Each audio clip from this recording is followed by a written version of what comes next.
BJP सरकार छोड़ती है और उनका फूल मालों से स्वागत करती है।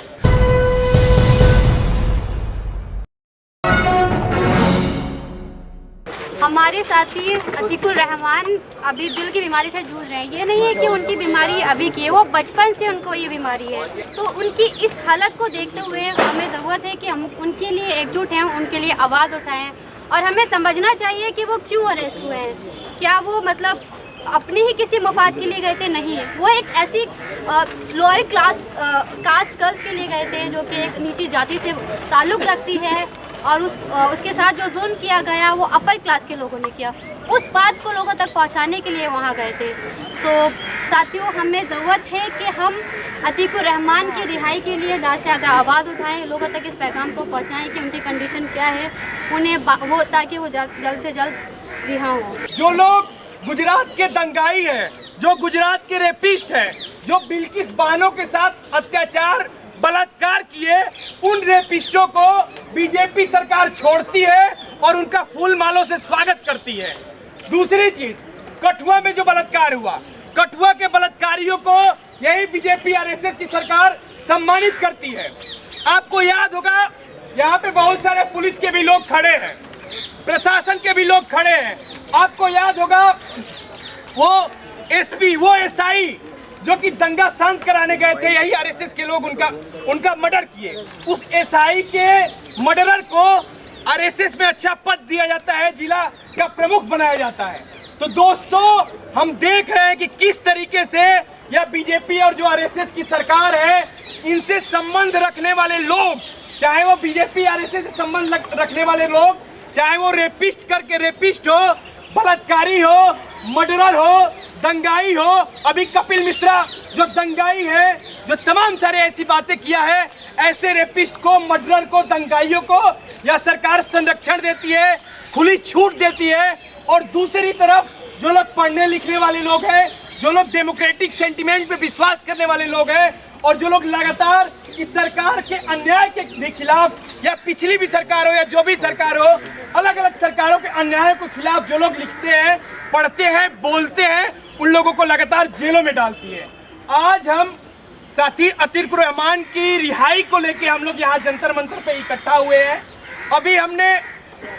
पिछले समय देखा कि जीएन साईं बाबा के केस में एक साथी थे, वो किस तरीके से उनको मेडिकल ट्रीटमेंट भी नहीं मिला और वो डेथ कर जाते हैं, वो शहीद हो जाते हैं। तो दोस्तों, हमें देखना होगा कि किस तरीके से यह सरकार अलग अलग लोगों को जेलों में डाल के टॉर्चर कर रही है, जेलों में डाल के मार रही है। तो हम अतीकुर रहमान की रिहाई के लिए, सशक्त रिहाई के लिए हम लोग आज जंतर मंतर पे इकट्ठा हुए हैं। हम अपनी ये पब्लिक मीटिंग चलाएंगे और हम उनकी रिहाई के लिए मांग कर रहे हैं। हाथरस में जो इंसिडेंट हुआ था, जैसा भी हमारे साथियों ने बताया, तो उसमें कुछ चुनिंदा लोगों को यूएपीए के तहत योगी सरकार ने गिरफ्तार कर लिया। उसमें से जो कि जर्नलिस्ट के साथ में जो ड्राइवर थे, उन तक को गिरफ्तार करा गया। आप ये समझो, दिल्ली दंगों में ये बोल करके लोगों को गिरफ्तार करा गया कि इन्होंने सिम प्रोवाइड करा गया है लोगों को इकट्ठा करने के लिए। तो हमें ये समझने की ज़रूरत है, ये सिर्फ हर किसी को टारगेट करा जा रहा है योगी सरकार की तरफ से, मोदी सरकार की तरफ से। अभी के टाइम पे आपको फादर स्टैन स्वामी, जिनकी कस्टडियल मर्डर हुआ था, वो पैरालाइज से, उनको सुविधा प्रोवाइड नहीं करी गई। उनको सिपर, पानी पीने के लिए एक सिपर की ज़रूरत थी, उनको सिपर के लिए कोर्ट जाना पड़ा और कोर्ट ने भी उनको रिजेक्ट कर दिया। वैसे ही एक इंसिडेंट हो रखा है साथियों, जिसमें कि अतीकुर रहमान जो हमारे साथी हैं, वो हाथरस में गए थे, उनको 50% अभी पैरालाइज हो चुका है, उनका लेफ्ट हैंड या राइट हैंड काम कर नहीं रहा है, लेफ्ट हैंड का पोजीशन पूरा काम कर नहीं रहा है। तो हम यहाँ पे इसलिए इकट्ठा हुए हैं कि हम उनकी डिमांड करते हैं कि उनको हाथों हाथ रिलीज करा जाए विदाउट एनी कंडीशन, ताकि उनको एक प्रॉपर मेडिकल ट्रीटमेंट मिल सके। साथ ही साथ हम डिमांड करते हैं जो कि जितने भी बंदी हैं, चाहे वो आप उमर खालिद से लेके, हाथरस के इंसिडेंट से लेके, या अभी अग्निवीर जो लोग, अगर आपको पता नहीं होगा तो अग्निवीर में अगर आप देखोगे, अग्निवीर प्रोटेस्ट एकदम से उठा, इतने बड़े तादाद पे प्रोटेस्ट हुआ, वो एक दिन में उसको सप्रेस कर दिया। आप जाके देखो, हर जिले में यूपी में, बिहार में 50-50, 60-60 लोगों को अंदर रखा गया है जेल में। हम डिमांड करते हैं इस जगह से हर उस राजनीतिक बंदी को हाथों हाथ रिलीज करा जाए विदाउट एनी कंडीशन, ताकि हर बंदा या जो भी अब यहाँ पे बात उठाना चाहते हैं वो बात उठा सके। हम देख रहे हैं कि पहले जंतर मंतर एक स्पेस होता था जहाँ पे हम बात करते थे, पर अभी इस स्पेस को भी आप देखो, इधर भी बैरिकेड लगा दिया, उधर भी बैरिकेड लगा दिया है। आप पार्लियामेंट स्ट्रीट से मार्च करते थे हम लोग, पहले कई सारे प्रोटेस्ट रहे हैं, इवन सीए मूवमेंट के टाइम पे, सीए मूवमेंट से पहले, जिसमें हम लोगों ने कई सारे मार्चेस करे। अभी आप जाओगे आपको परमिशन नहीं दी जाती है, परमिशन छोड़ो, आप आके यहाँ पे बात करने के लिए 10 लोग भी खड़े हो जाते हैं। जितने प्रोटेस्ट कर रहे हैं यहाँ पे उससे ज्यादा फौज खड़ी है यहाँ पे। ये सब राजनीतिक बंदियों को और हमारे ऊपर में, जो कि एक बाहर ये चाहते हैं कि जो बाहर लोग बचे हैं जिनको ये गिरफ्तार नहीं कर पाए हैं, क्योंकि वो गिरफ्तार कर भी नहीं सकते हैं क्योंकि कुछ करा ही नहीं है लोगों ने क्या करा है, जो गरीब है, जो कि जिनको दबाया जा रहा है, उनके लिए आवाज उठाने की कोशिश करी गई है। बस उस आवाज को दबाने के लिए उन्होंने पूरा अपने हर तरीके से कोशिश कर ली है, चाहे वो प्रशासन हो, चाहे वो अगर हम यूनिवर्सिटी के बच्चे हैं, यूनिवर्सिटी एडमिनिस्ट्रेशन हो। अब जामिया में अभी रिसेंटली एक केस आया, सफूरा जरगा, जिससे आप सब लोग वाकिफ होंगे, जो कि एक प्रेग्नेंट महिला थी, उनको गिरफ्तार करा गया था यूएपीए में, ठीक है, उनको बेल मिली ऑन ह्यूमैनिटेरियन ग्राउंड, उनको डी रजिस्टर कर दिया गया, उनकी एमफिल रोक दी गई जामिया मिल्लिया इस्लामिया के एडमिनिस्ट्रेशन की तरफ से। जामिया मिल्लिया इस्लामिया के छात्रों पे साथ ही साथ में जो उनके एडमिनिस्ट्रेशन के लोग थे, जो कि एडमिनिस्ट्रेशन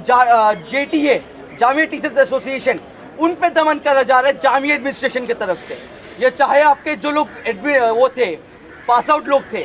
शिफाउर रहमान भाई, उन पे यूएपीए लगा के उनको 2 साल से अंदर रखा गया है। खालिद सैफी, जो कि एक सोशल एक्टिविस्ट के तौर पे काम कर रहे, जब प्रोटेस्ट तोड़ रही थी पुलिस, जब वो वहाँ पे सिर्फ मौजूद थे, उनको गिरफ्तार कर गए। उनको जिस दिन गिरफ्तार कर गए उसी दिन उनकी टांगे तोड़ दी गई। तो हम यहाँ से खड़े होके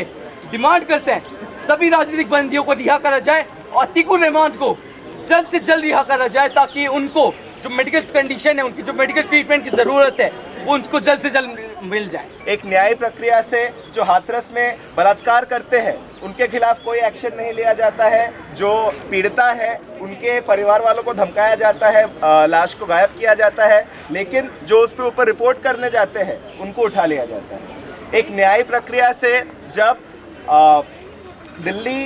में हुए पोग्राम के बाद जो वहाँ पे मौजूद थे, जो दंगा को रोकने का कोशिश किए थे, जो रिलीफ किए थे और जो उसके पहले से सीए विरोधी आंदोलन में शांतिपूर्वक तरीके से प्रोटेस्ट कर रहे थे, उनको बोल दिया जाता है कि वो कॉन्स्पिरेसी कर रहे थे। और जो आके सड़कों पे भड़काऊ भाषण दे रहे थे, गोली मारो सालों को जैसे भाषण दे रहे थे, उनको अभी और प्रमोशन दिया जाता है। वही चीज़ हम देखते हैं जब भीमा कोरेगांव में दलितों के ऊपर हमला किया जाता है, तो जो हमला करता है उसको जाके प्रधानमंत्री उसके साथ जाके सेल्फी पहले से लेके रखे हैं, लेकिन जो उसको झेलते हैं कई 100 दलितों को अरेस्ट कर लिया जाता है। तो आज जब